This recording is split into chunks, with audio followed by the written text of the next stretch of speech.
Thank you very much, Matt. Really appreciate being here today. The two very inspiring, impressive presentations.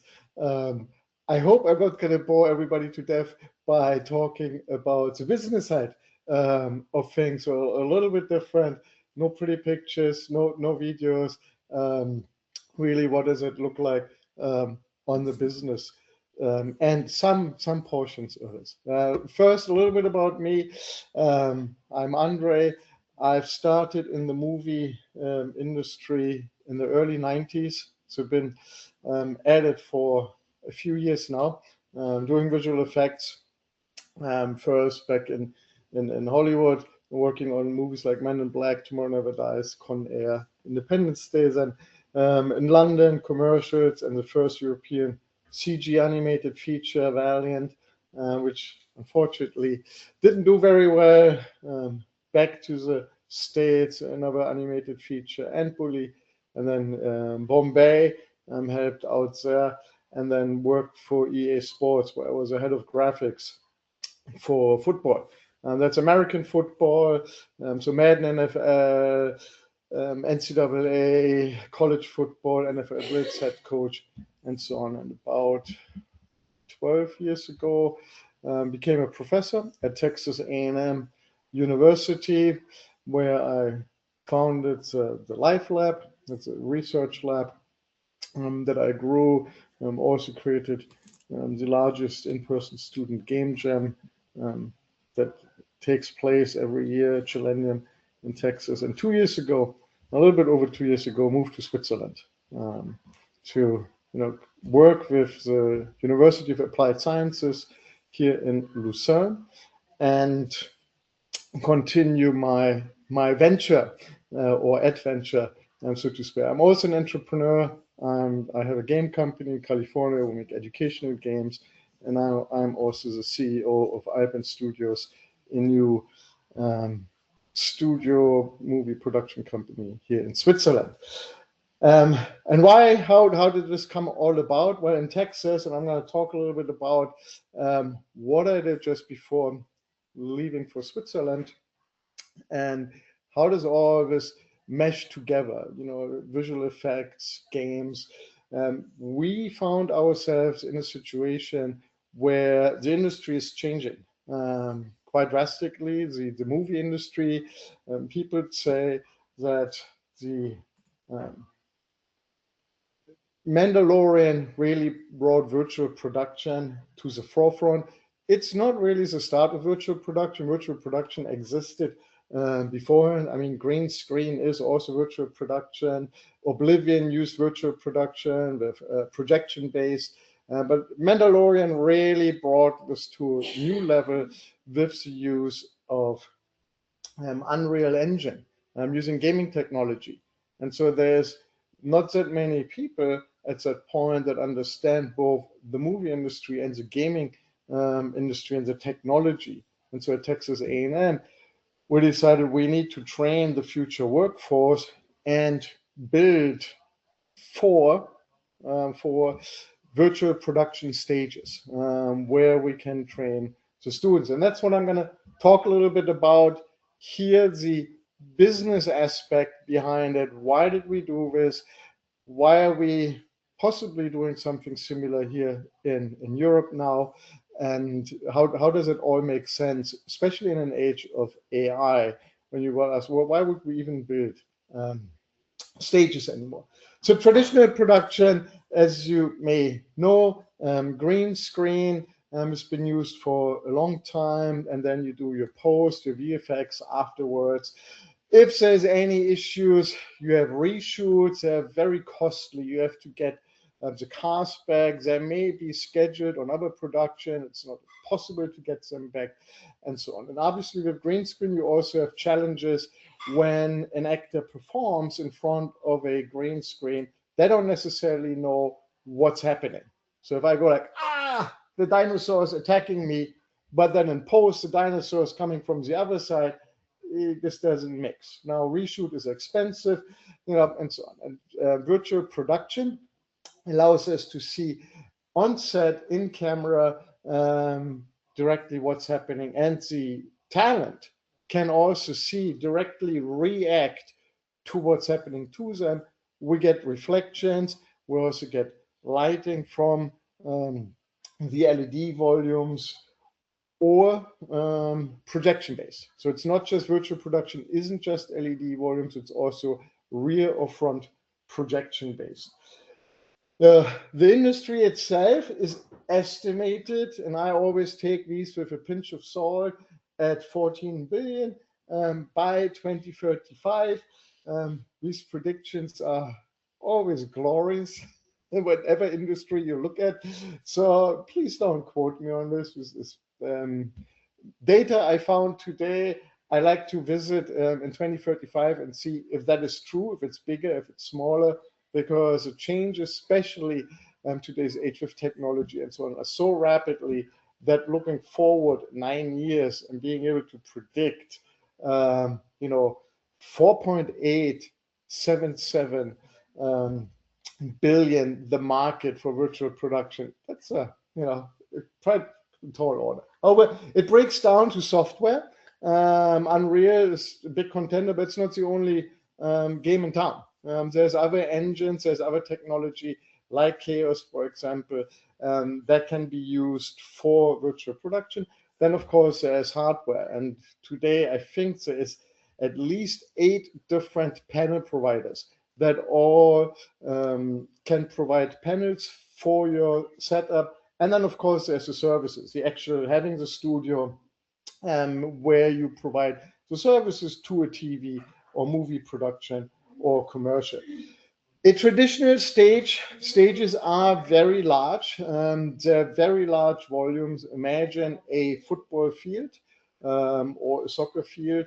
That's the size and about 15 meters high, and it's empty. So there's no pillars in there, so we can bring a bus in, we can build a 2-story house in there. We have a lighting grid. And in that stage, we now also put an LED volume or a projection volume and use that. So with that come additional requirements, so additional power requirements that you need because you're already in pretty high power demand with your regular setup. You add LED volumes to it. It's not just your LED panels, but it's all your processing, your compute power.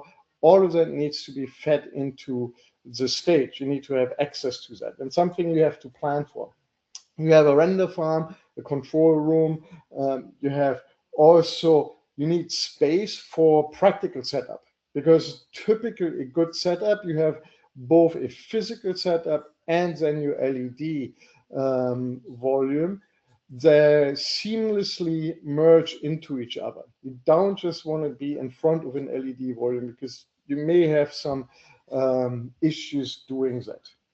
And of course, you need your internet suites to go back and forth. How do we start this whole process? Well, first you got to find land. And while Texas, that was relatively easy. So at Texas A&M, it's hard to imagine the size of that university. Imagine a small town, about half the size of Stuttgart or the entire size of Lucerne. That's the campus of Texas A&M. That university has 2 airports on campus, a commercial one and a research one. It's massive. It's not something you're going to walk from one end to the other, especially in 40 degrees C.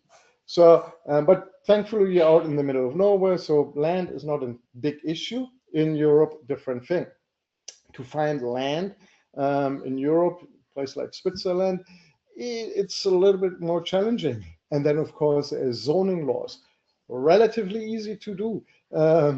Something like that with university in Texas.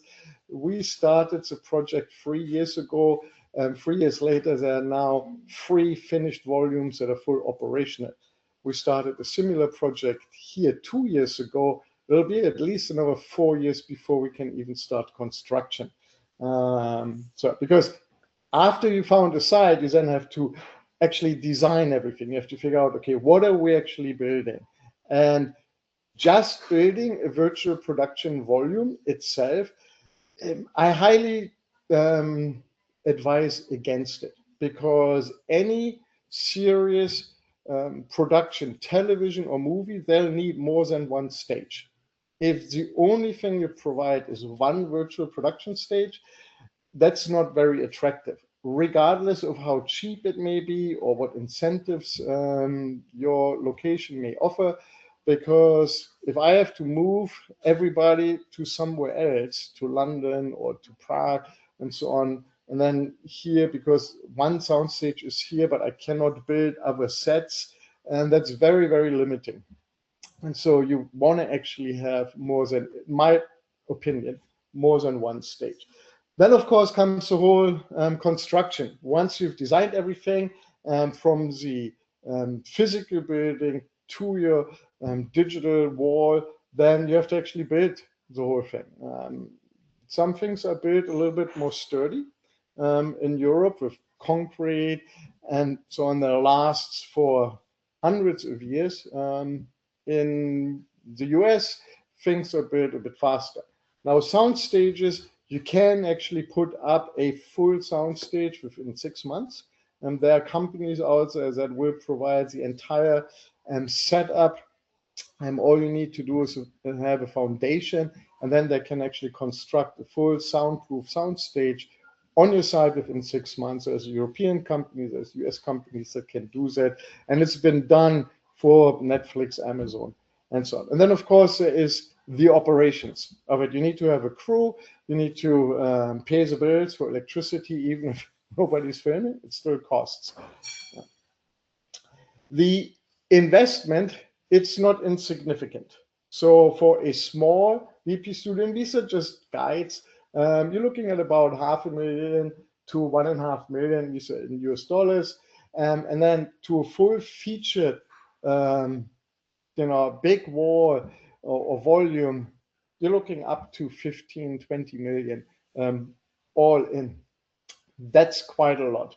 And that's just the installation, right? The setup. You then need to also add integration.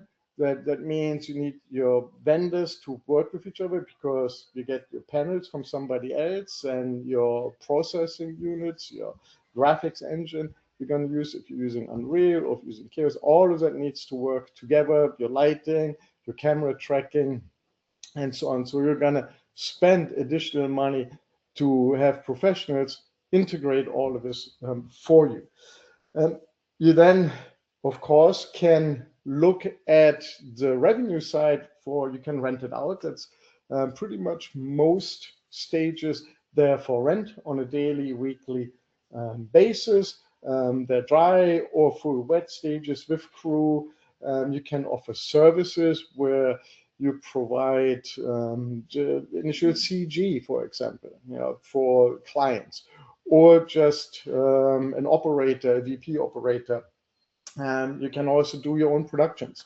If you are a content creator or a independent studio, film company, you create your own productions. And of course, you can use it for training and education. And that was a purpose at Texas A&M for training and education. And so then on the production side, where you have pre-production now looks very, very different.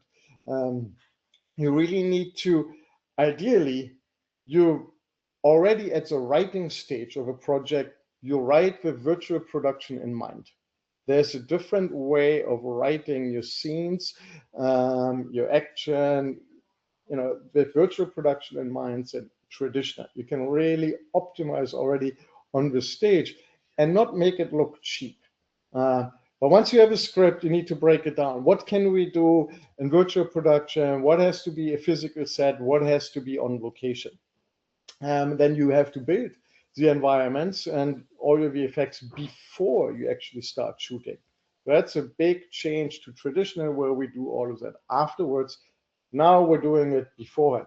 Then we have to calibrate everything, making sure it works with different DOPs, director of photographies. They like different camera setups, different lighting setups, and so on. Everybody has their unique signature, how they like to film things. and you need to be able to cater to that. You can't just say, well, you can only use this camera. It's like, yeah, that's going to be very limiting. Obviously, I have a lighting plan, and then you need to, schedule your crew that knows how to do all of this. And during production, you are now showing the live CG sets or live action plates. So it's not just CG environments, can also be live action plates that you've shot beforehand, and you can adjust on the day of shooting. A word of caution, while this sounds fantastic, there are creatives that love to adjust and adjust and adjust. And 30 takes later, oh, well, maybe if we move that tree over there, oh, let's move it back, and so on. So it also brings a downside with it, being able to see everything on set and in camera. So be aware of that. You'll have to manage that whole side of the business. Of course, on post, you're significantly more efficient. If you planned really well, your post is almost zero. I mean, if in ideal scenario, all you have left is editing, grading, and you're done. Everything was done beforehand. We do find a lot of times people miss things, and then they have to go back, and now it becomes a real time-consuming issue if you have to do rotoscoping, and you did this in front of a volume, so on. So be aware of that. There are permanent stages as well as pop-up stages. You can say a pop-up stage can be done very quickly, and there are different rental rates. I mean, the rates for stages are really, there's a range from 5,000 to 10,000 a week, all the way to 300,000 a week. And you really want to look at what it is you're getting and you want. So at Texas A&M, this led to the creation of the Virtual Production Institute. It was the first in the US. I helped raise the money for that. We got 25 million from the state of Texas to build this, because Texas A&M also has a campus in Fort Worth, not just College Station. So that's why we've built 2 in Fort Worth and then 2 stages in College Station. I won a couple of awards, and one of the key things that was really important for me was the use of virtual production for non-entertainment purposes, now specifically for training, healthcare, first responders, aerospace, and so on. You're able to do things on a virtual production stage that you're not able to do in any other environment. So with VR, well, it's a singular experience, versus on a VP stage, I can have team training and everybody is fully immersed in the environment that we're training them in. So that's a pretty important thing. Here's the breakdown. There's in College Station, on main campus, the 52-foot curved wall that's been set up, Sony Veronas being used. And then in Fort Worth, we have 2 stages, or they have 2 stages, and then a 4th one is being built, and that will be the biggest and hopefully opened by the end of this year. But I'm no longer involved in that. I just wanted to use this as illustrative purposes, because I can't really say much about what's happening here in Switzerland. So as I say, and we worked with Sony. They're really wonderful to work with. We're also working with them here.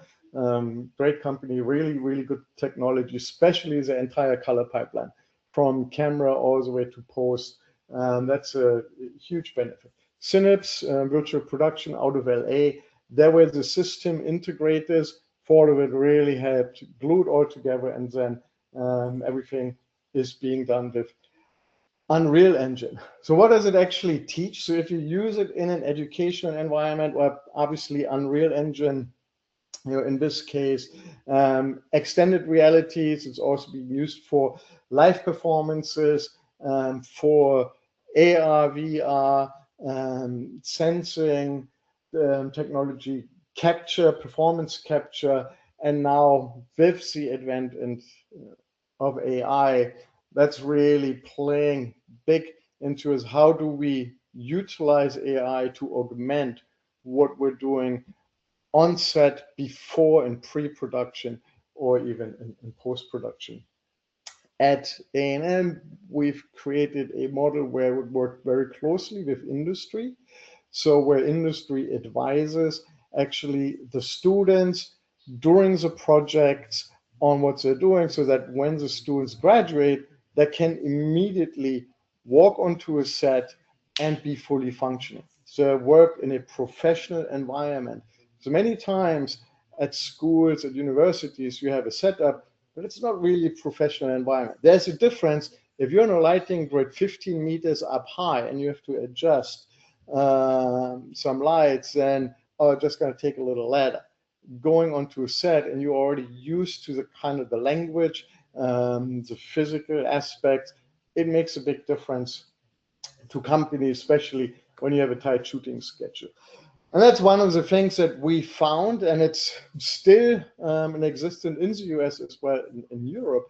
There's quite a shortage of folks that actually understand the technical capabilities of what's possible in virtual production, and now also what's possible with AI and what's not, what you can, what you can't do, what you shouldn't be doing. And then the whole filming language, because film is a whole another language, terminology, what you use, and so on. There's different roles that people can take immediately out of college, and here are some. These salaries are US-based salaries. I know in Europe they're different, so please, base these on US, and they're quite sought after. So there is not enough VP supervisors or production managers, people that know and understand and can really help productions, because it's no longer the big Mandalorians and so on, but it's also commercials. It's everyday shoots that can really benefit with, and the talent isn't there to operate these stages. What are the skills actually required is, well, there's a technical skill set from camera tracking to Unreal Engine or Chaos, for example. There's asset creation. You really need to understand your color spaces. And then, of course, today, as I always tell the students, if you don't use AI, you really need to start using AI, because you're going to disadvantage yourself in the workplace if you don't know how to use AI. It's here to stay, and it's being used for a variety of different things. I personally use it every day for all different kinds of things. And then, of course, there is the production knowledge, right? Cinematography is just the fundamentals. What is cinematography? How does things work? Camera, and there's physical set. How do you build a physical set? What should you build? How do you build it? What can you do with physical effects? What you should do with visual effects, with CG? Because there are differences, and sometimes the differences are not obvious, especially in terms of the time it takes to create, the cost, and how all the departments working together. How do you solve problems on set? A lot of US-based production do a lot of on-set, let's figure this out.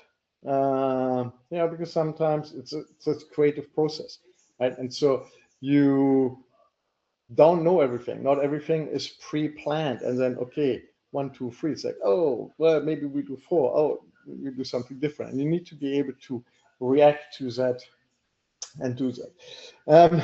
Why do we want more of that? Why do we want this in the first place, especially with the advent of AI? Well, I always say AI is great, but it's not a replacement. I mean, we had digital characters since the 80s. That's not a new thing. And we're going to have digital characters 100 years from now in live action film as well as animated films. So live action, live people isn't going to go away. The craft of filmmaking isn't going to change. There's still folks out there that paint with paintbrushes and traditional paint. There will always be folks out there that will make movies with actually film and not with digital cameras today. There's quite a few filmmakers that use traditional film, or some that go back to traditional film. Now, how many are going to do traditional film versus digital versus AI based? I'm not going to be in the space to predict what that looks like.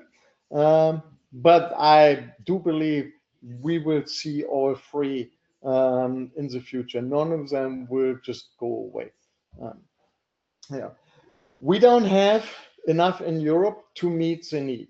If you're familiar with the European broadcasting setup, for example, the streamers, in the streamers that is Amazon, HBO, Netflix, Apple, but even your SRF, ZDF, your local broadcasters, they have streaming platforms, and the streaming platforms are required to have X percentage of their revenue be invested in countries' production. And so content production to help the local production industry. For example, in Switzerland, that's roughly 30 million a year that needs to be invested in Switzerland to film things. Yet there is not really any film studios in Switzerland where you can. SRF goes to Germany to film, big shows, for example. So it makes it very hard.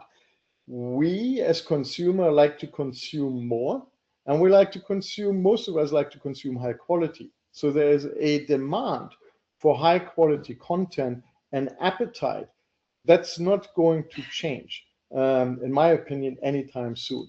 But we don't have the capacity from a skill set or from an infrastructure to actually meet that. And so that's why it's, in my opinion, a good idea to build more of these stages and also train professionals to be able to operate those stages and really mix the physical with the digital, because that can give really great results. And now a $5 million budget movie can look like a $50 million budget movie. No longer just Hollywood that can make big budget movies, but independent film companies now have access to tools. How do you get there? Well, obviously a university degree, like at Texas A&M, RIT, USC. There's Bournemouth.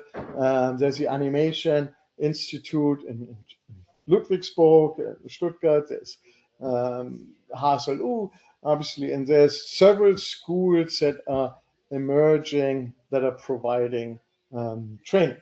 You can also do boot camps. Epic offers a boot camp you can take part in. There's Synapse offers a boot camp, so where you can work with other industry professionals to get reskills, and then you can do studio internships. Now, obviously, they're really, really difficult to come by, but you're immediately working on a real production with real professionals day to day, and you're building your network. Remember, 90% of any job you ever have comes through or from somebody you know. And so building that professional network in the industry you want to work at is not a bad thing. And that's it. So there again, the numbers, this is what we expect in the future, 14 billion global market. We're ready for that infrastructure. If I was a betting man, I'd say there will be some of that infrastructure in a significant way in Switzerland very soon as well, and in other places, because it just helps everybody. With that, thank you very much for your attention, and I'm happy to take any questions.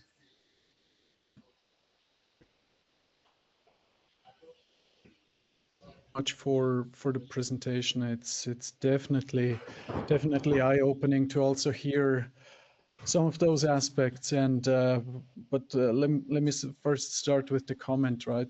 Because a lot of people are very anxious about the whole AI situation, and to hear it from a person like yourself that has so much experience in those fields and helped building studios and, for example, virtual production stages, and is very active also in politics, as you know, in the sense of business politics and making these things happen. Hearing these words from a person like you gives a tremendous amount of hope for younger people that are just trying to figure out where to go in life, right? And so that's one aspect. The other aspect which I found really fascinating, and that was definitely also a reason why I tried to invite you in the first place to give a presentation, is that you're kind of not coming from the demand side of, let's say, business and business investment, in the sense of that there's a need for a studio right here, so let's build one.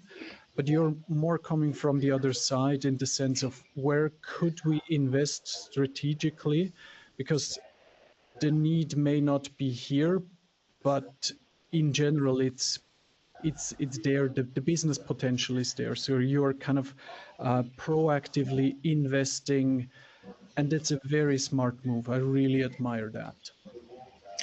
Well, thank you. Yeah, I appreciate it. The first of say AI, it's I'd like to say, please do not be scared. It's an opportunity. It's a huge opportunity. We've been here before, time and time again, for hundreds of years. Whenever a new technology comes out, there's a huge outcry. Oh my God, it takes all of our jobs away. The world is going to change. Yes, the world is going to change. And I'll give you one example. 100 years ago, 1920, Ford Motor Company had lots of workers assembling cars by hand. Then came robots and automation. And so you would think today, 100 years later, both factories, Ford has less employees. They actually have more employees than they used to. But those employees are doing a different job. And so I've been through this change in the movie industry when we switched from hand-drawn animation to digital animation. It was a huge outcry. Oh my God, we cannot use computers. I don't have a soul. It's not going to be the same thing. And quite a few animators did not want to go into the digital animation field. And unfortunately, they lost their jobs. Everybody that trained to start using computers, yes, it's a different way of animating, but I would say the quality, the storytelling, hasn't really deteriorated because we're using computers to now animate, create animated movies, or we're using visual effects, CG, to help us. Now there are movies that are not of high quality, but I don't think it's because a computer was used. It's because of poor storytelling or poor acting, poor directing. And we're going to see the same thing with AI. The jobs are changing, but there will be way more jobs out there, and they'll be different, that utilize AI and that allow you to do things you weren't able to do before on a very different level than what you previously were able to do. And it's a huge opportunity. And I recommend really to really look at all of the different AI tools out there for environment creation, for movie making, for game making, and start getting to know them, start understanding what can I use when I should use something and when I shouldn't use something. That's more important. Mhm. Yeah. No, very, very, very important aspects. So I didn't get a question yet from the audience, but everybody that is listening, just write them down. We'll try to cover them. But I got a bunch more notes. I'll just continue a tiny little bit. Because I think the strategic thinking is really, really important to also ingraining, especially in younger people, and also in people that don't know certain industries yet. So with the specific aspect of considering, let's say, with the example of virtual production stages, and that's just one, we could say it's a proxy for an investment in general in the creative industries. How do you see let's say the original seed origin? So you mentioned Texas A&M, that was basically academia based. You could say it's a university which started it. because there's a need for educating the future, let's say, workforce in the creative fields. Now, if you have, let's say, other entities like I don't know, TV stations, wherever, they also have a demand for stages for their production, for TVs, movies, whatever it is. But that's more coming from the industry that actually has the necessity for the stages.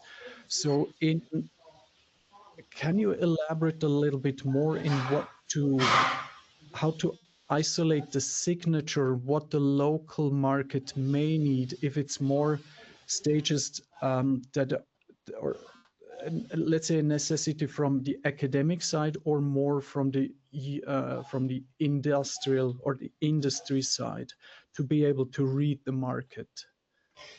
Oh, so that's a great question and really not an easy one to answer, because I literally went through this entire exercise, as you know, here in Mhm. Switzerland, to look at, okay, what is a market? Because I didn't want to build a film studio here. I wanted to partner with the film studio when I found out, well, there are no film studios really in Switzerland, real film studios. And there may be a little soundstage, 600 square meters, but that's not a film studio, in my opinion. And but is there a need? So when I spoke with production companies first, they're like, yes, we'd love to have it, but we don't actually make any productions that uses a soundstage. So yes, they love, but because of necessity, the industry came to a place where most products do not require. They don't create a project that requires a soundstage. So that's one thing. And then schools, the educational side of it. Well, until you show them here's a need for skilled labor, and it's not just the movie industry. I mean, I'll give you one example. So something we're working on is, I call it the crash stage, where we can create a full crash simulation with a car, right? With 2 or 4 people inside of a car, crash the whole thing and put it on fire. Car crashes are very, very expensive in the movie industry, right? And the last Bond movie, I believe they used 12 Aston Martins and crashed them. You know, I mean, not everybody has that kind of budget. But think about first responders, right? Firemen, ambulance. When they come to a crash scene, how can they train and getting people out of a crushed, burning car? That's not something that's really possible. At Texas A&M, we actually had um, half a city that we call disaster city. That was just massive, massive crashes and destruction to train for these kind of things, right? So on a stage, you can simulate this, but real. It's not VR. You're feeling the heat, you're feeling the fire. You have to get the people out, and yes, it's of course safe. We're not killing anybody doing this, but those opportunities, they don't really exist, as far as I know, nowhere in Europe. And we're big on space missions now. Well, how do you train with a team going to the moon or going to Mars, where you're operating as a team and see each other, they're doing each other, and you get the feeling you're actually in that environment? Well, a virtual production environment can give you that. So there is the needs that may not have been identified yet by the stakeholders, and you have to educate them. Hey, if you had this possibility, look what you could be doing, right? And so that's part of it. Now, will they come if you build it? Maybe, maybe not. Right? I mean, that's the big question in any business. I've built products that we thought they're absolutely brilliant. They address a very specific problem, like the teaching kids calculus. Over 40% of students fail in the US and in Europe. And we felt like, well, surely enough, we have a great product that helps kids learn calculus, but we couldn't sell it, right? Yes, there is a need, there's a problem, but if people don't want to spend money on it, then you don't have anything. And so the same thing here. I would not recommend building something like this in the hopes that you can rent it. Right now, the soundstage rental business is actually in not a good place. I mean, utilization globally is at about 65%. You really want to be at like 80%. However, the studio business, the Hollywood studios, well, they've got capacity.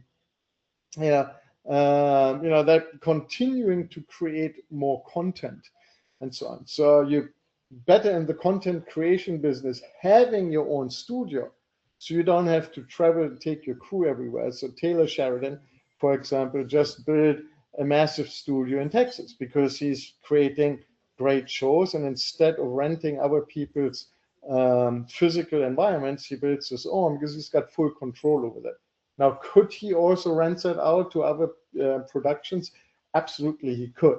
We're going to have quite a mountain to climb here. We need to train the people on the technology. We need to show them what are all the capabilities. And that's why I really love working with students, because I'm an old guy, right? I've been around a long time, but our students, they have ideas and visions, creativity. That's where we want to tap into, and we want to.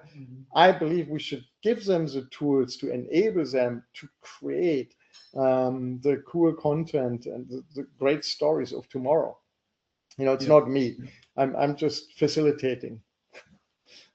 Yeah, but I mean, it's so inspiring to hear it's let's say a different type of creativity, because what you're describing or what you've done multiple times is you have a very keen sense for what's necessary, or let's say for thinking outside the box, in the sense of the dependencies of what is the market, the concrete market need, and what will work in this specific market because of geographic constraints, right? So, for example, building a sound stage, if there's an airport close by, then may be an issue because you need to soundproof it, for example, right? Or vibrations if you're close to a, I don't know, military compound, whatever. But analyzing this is really, really important, and it just has a lot of strategic elements to it. Thank you. Yeah, and you're right. I do spend quite a bit of time just analyzing, thinking about all the different things, and that's where my experience really helps, having seen different setups, having seen different environments, and so on. I can anticipate some of the issues we might encounter. I can't anticipate everything. I cannot see in the future. This all what we're trying to do may completely fail, right? But I hopefully we have a better shot because of the team that's doing all of this. And then one of the key things I'm a firm believer in the opportunities. There are opportunities all around us, even in bad times. There are opportunities, right? And looking, okay, what is a potential opportunity, and what's a differentiator? One of the first things that when I started this journey, I've been on many sound stages around the world, and most are not in a place where I want to do vacation, right? I go there, I film, and I want to get out of there as fast as possible. If that's London, Pinewood, Berlin, Babelsberg, Munich, Atlanta, New York, LA, you name it. I'm in Lucerne. It's like, yeah, I don't want to leave Lucerne. This is one of the most beautiful towns, places on the planet, and I've seen a few. But it's like, I want to work here. Yes, I want to film here. I want to have, and everybody that I've flown in so far, if they're from England, if they're from Hollywood, they're like, oh my God, yes, this is where I want it. Yes, of course, right? So utilize the advantages you have. Switzerland is small, but Switzerland is pretty. We have one thing that nobody else has. It's the Alps, right? Nobody else has the Alps. I mean, Bombay, Bollywood is coming to Switzerland to film mountains. They've got the Himalayas. which are not really shabby, I'd say, right? They're a little bit higher than the Alps, but they still come here because they're different, right? So there is a unique asset. And if you start thinking about that, so now we have several productions in development, TV series and movies that all are really taking advantage of the assets we have, the mountains, virtual production. And so there are always ways you can differentiate yourself from everybody else. And, take, the opportunity that presents itself too, because I mean, people like to see that also on the content side. You still have to create high quality, content, visuals, story, and so on. So that doesn't, excuse you from doing that. But yeah. Oh, but I fully agree. And right, I mean, you just mentioned it, Switzerland as one example for pretty locations, but the key is the key takeaways from your presentations is analyze what's, let's say you are locally in one specific region, what's the quality there, and what does the location as, let's say, a 3D environment with its culture, what does it enable, which type of storytelling, and how can you tap into that culture? I mean, I've done many presentations internationally, and like about 2 years ago, I was invited by or to Nairobi, Kenya, by very good friends and partners also of the ICE.ART conference. So there was a very small VFX or 3D animation festival in Nairobi. And what I saw also there is there's so much rich culture with stories that nobody has ever heard on the rest of the planet, and everyone's, oh, I want to see Marvel movie 78 and so on, right? But that's, I mean, I've been involved in those discussions, and they are not easy discussions to have to be involved there or to have, but it's the entrepreneurial aspect which you're digging out or carving out for us in your presentation or have today, because it's about the stories in the end, and how can you take the best out of a location if you are, for example, trying to push the market there, right? So there's actually a question that also goes a bit in this direction. So let's do just 2 more questions, the one from Bella, and I'll have another small one right afterwards, but then I think we'll just jump to the break. So Bella is asking, hi André, thanks for the talk. What do you think, how much the tax incentives, we've had this discussion also recently, the tax incentives influence the possibility to start in an industry somewhere, for example, Vancouver and the recent changes there? Can an industry that with that amount of investment start somewhere without incentives or subsidies? I know you have a take on that. I have a very, very strong take on that. Yes. So thank you, Bella. Appreciate that's a great question. I am not a believer of the race to the bottom. And tax incentives, outsourcing, to me, it's a race to the bottom. How do I get something done cheaper versus how do I produce something of quality and then pay for that quality? And Switzerland is a perfect example for that. And here we have a very functioning watch industry. For example, they make high quality premium watches that are sell very well. It's a very profitable business. And there's no incentives for that. So can you make movies without incentives? Absolutely. I mean, there are productions that chase them all the time, but there's still productions going on in Hollywood. Switzerland is 50% cheaper to shoot than Hollywood, for example, for a variety of reasons. I mean, there are not some incentives in Switzerland, but they're not really significant. And also the incentive schemes, in my opinion, are based, most of the business model in the movie industry is actually based on the wrong premise. Everybody gets paid quite handsomely for making the thing. The only person or group that gets paid when the product actually makes money are the investors. And that's either private investors or studios. So the director, the actors, everybody's, well, I already got paid my 3 million, whatever. I'm good, even if nobody watches it.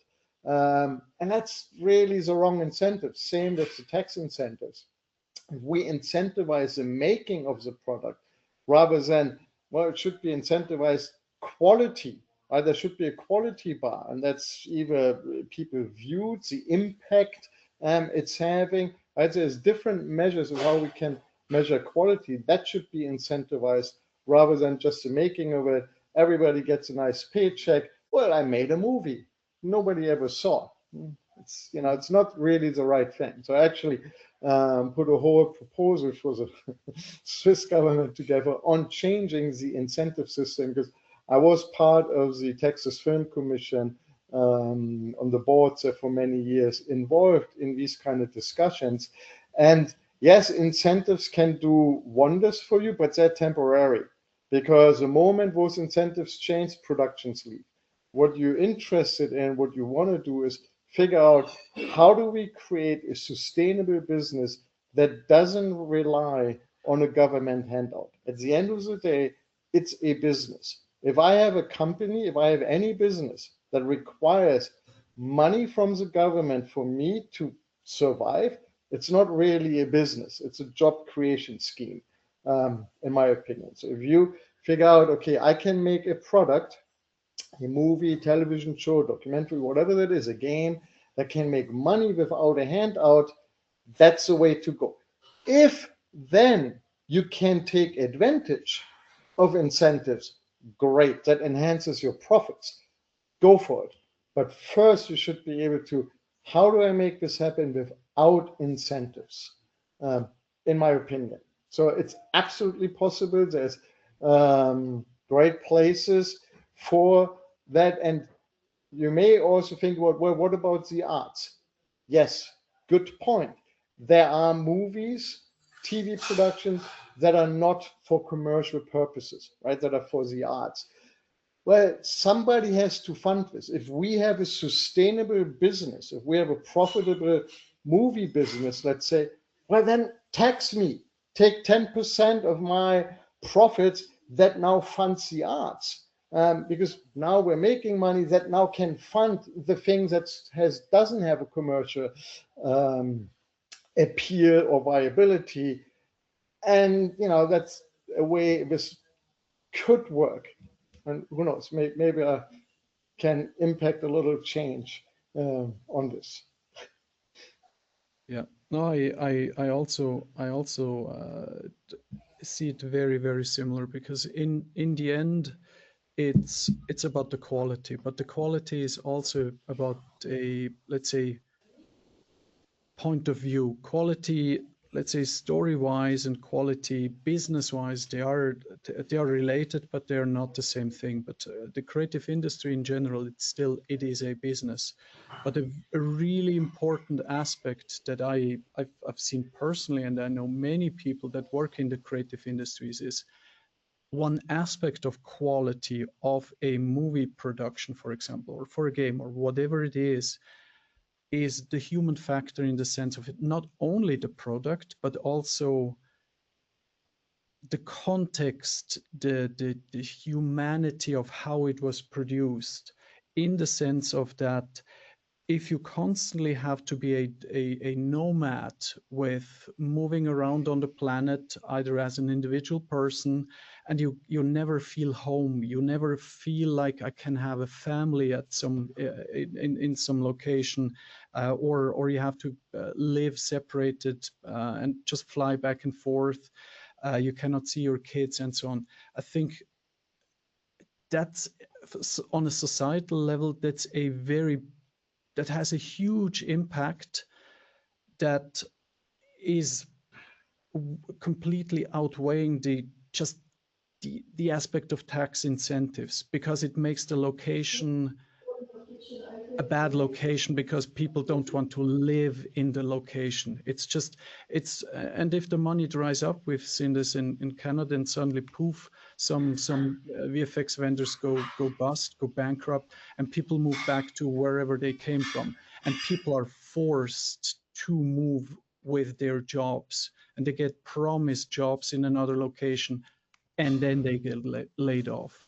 Right, and people are aware of these patterns because it happened too many times in reality, and so knowing about these things, people are getting more and more aware of it, right? And this is why exactly presentations like we heard them, it's not just about business, it's also about life quality and humanity, right? Oh, absolutely. I mean, my early days, I went from project to project. I working on a commercial. You've got 1 or 2 weeks of work, and while you're working, typically 7 days a week, 14, 16 hours, you have to find your next gig, because at the end of the 2 weeks, you're done. You no longer get paid. You have to get onto the next project. Right? It's And brutal. Now and you're moving delivering. to movies. It's like, oh great, I get a 3 month, 6 month contract. Wow, it's like a dream. But then during that time you have to find the next gig, right? Then comes animated movie, all of a sudden, oh well, look, I get a 2 year contract, but it's still a limited contract, right? I moved to Texas, to Dallas for animated movies, and I moved to Bombay, then I moved to Florida. It's like you're constantly moving around. Then in the games industry, very different. Now you've got permanent employment, right? Things change. And so that's one of the things that what I'm trying to do here is like, no, somebody asked me, well, why don't you do it in Germany? There's incentives, it's cheaper than Switzerland. I don't live in Germany, I live here. I want to work where I live. I'm Mhm. done moving to somewhere else. This is a beautiful place. I don't want to travel anywhere else if I can avoid it. Why shouldn't we do it here? Let's figure out how can we do this here at the quality where everybody can really have also not depressed wages or bad hours. I mean, the whole, well, we work at least 14 hours. It's like, why? Can't we Yeah. do it in 8 hours?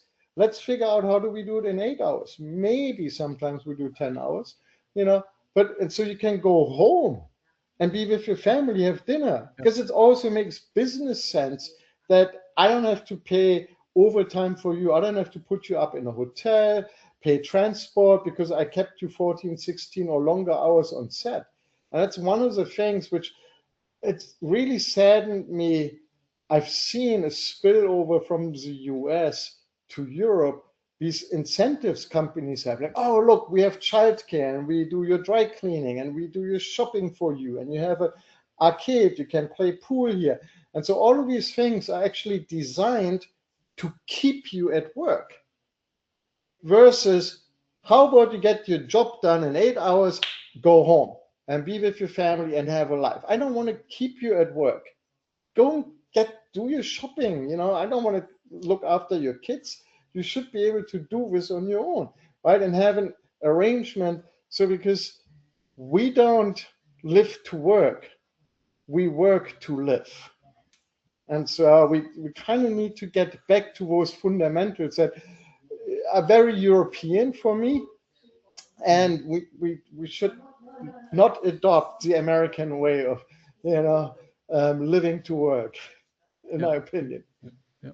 Yeah. It's sustainable, but sustainable again from two perspectives, as you describe it: business, but also from a humanistic side of living and having family and so on and so on. And also the other thing which you mentioned before is kind of having to travel to get a job somewhere else. It's basically the leverage is your passion. So you can be, if you're not aware of the game, but you Oh yeah. can be, or you are held hostage for having a passion. And I've seen this also in architecture. Well, it's cool to work long hours. That's the way how it is. No, it's not. That's right. It's not right. You think it is, but it's me who has to work longer hours than the standard, right? When it's also false economies for a business, because if you're consistently working 10 or 12 hours, but I don't pay you for it, the true cost of the product is actually much higher than what I think it is because people are working longer. So again, it creates this unsustainable cycle.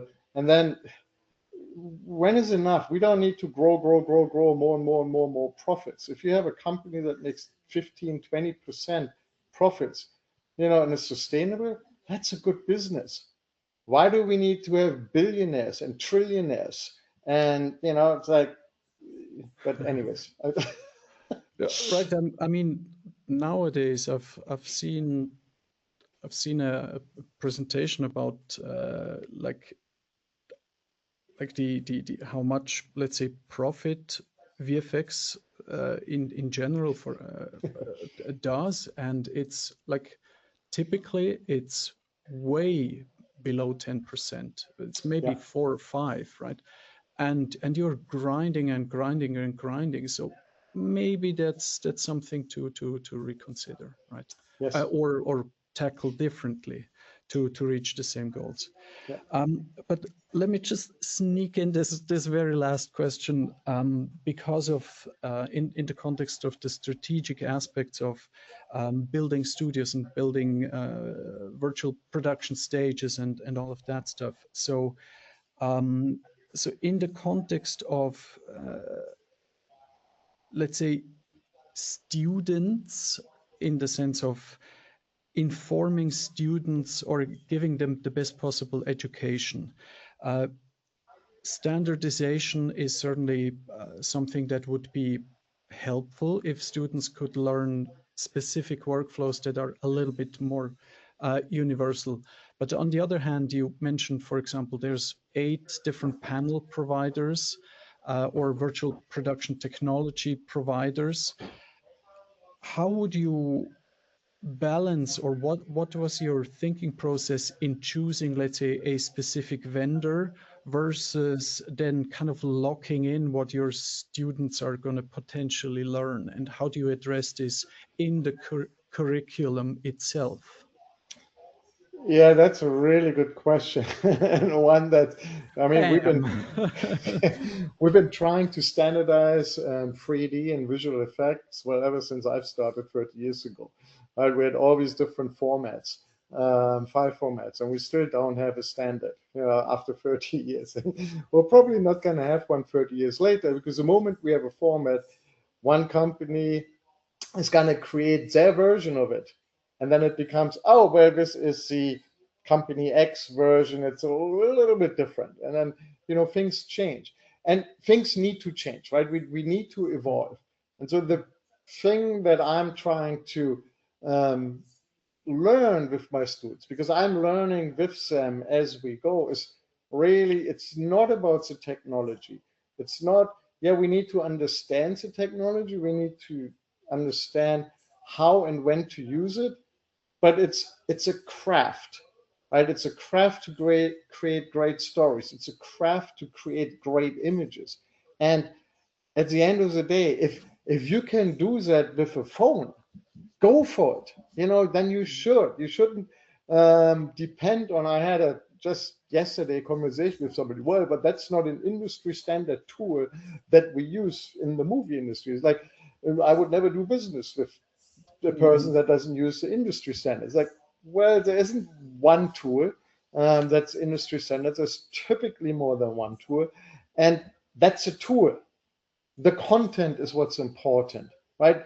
The customer, the end user, if that's your viewers, if that's your players for games, whatever the end user is, they don't care what tools or technology you use to create the product you've created.